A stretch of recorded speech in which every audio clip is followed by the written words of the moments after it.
भारत में व्हाट्सएप के नए यूज़र नेम फीचर को लेकर हुकूमत और मेटा के दरमियान अहम मुशावरत जारी है। ज़राए के मुताबिक भारतीय हुकूमत ने मेटा की मिल्कियत व्हाट्सएप को अपना जवाब जमा कराने के लिए मज़ीद 3 दिन की मोहलत दी है। कंपनी ने यकीन दहानी कराई है कि हुकूमत के साथ बातचीत मुकम्मल होने तक ये फीचर भारत में मुतारफ़ नहीं कराया जाएगा। व्हाट्सएप का मौजूदा यूज़र नेम फीचर सारिफिन को अपने मोबाइल नंबर शेयर किए बगैर एक दूसरे से रब्ता करने की सहूलत फराहम करेगा।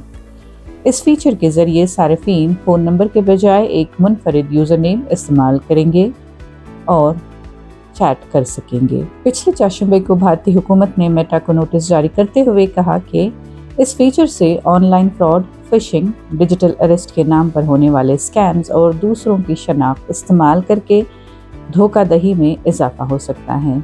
हुकूमत ने मेटा को याद दिलाया कि व्हाट्सएप एक अहम सोशल मीडिया इंटरमीडियरी है, इसलिए इस पर इंफॉर्मेशन टेक्नोलॉजी एक्ट और मुतल्लिका क़वायद के तहत तमाम कानूनी और एहतियाती जिम्मेदारियां आयद होती हैं।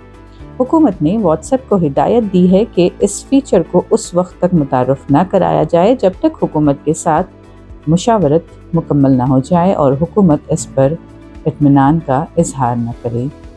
ज़राए के मुताबिक गुज़िश्ता जुमे मेटा के एक वफ़द ने वज़ारत इलेक्ट्रॉनिक्स और इंफॉर्मेशन टेक्नोलॉजी के हुक्काम से मुलाकात की, जिसमें इस मामले पर तफसीली तबादले ख़याल किया गया।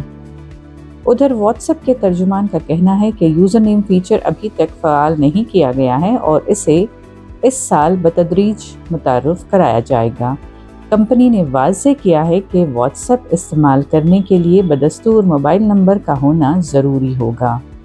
व्हाट्सएप का ये भी कहना है कि यूज़र नेम फीचर के साथ सारिफिन को ऑनलाइन फ्रॉड से महफूज रखने के लिए भी हिफाजती इक़दाम तैयार किए गए हैं ताकि धोखाधड़ी और जालसाजी के इम्कानात को कम किया जा सके।